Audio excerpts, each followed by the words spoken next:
this is going to be really unpopular, but there's a whole host of resources or tools that they can put in place which can keep this party going for the next 20 years easily. Mm, mm. And this is where our respective countries are very similar in that our entire country is built on, in Australia anyway, is built on the property sector. Most of the wealth is in residential property, obviously some commercial as well.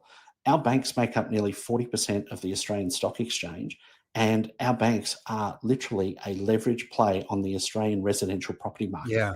Yeah. They're the most profitable banks on earth because they're leveraged to the Australian property market. And then in addition to that, we've got probably another 10 to 20% of the Australian Stock Exchange is listed property REITs. So we're up to maybe 60% of the stock market is dedicated to the banks Jeez. / residential property. And so every lever in the country, whether it's the household, whether it's the government, local, state or federal, or alternatively our listed companies are all leveraged into this Australian property market.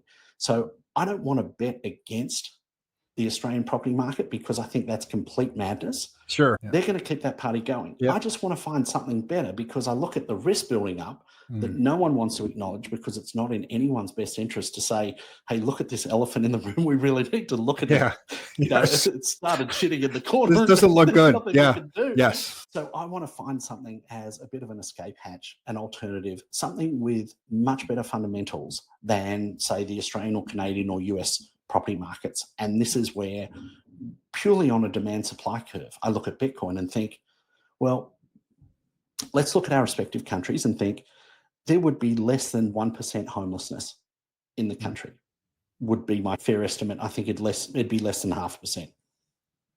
What's interesting, though, is that I believe that Bitcoin is just as important, maybe a little less important than oxygen and water and food, Mhm. but it's really important, but we just don't know that yet.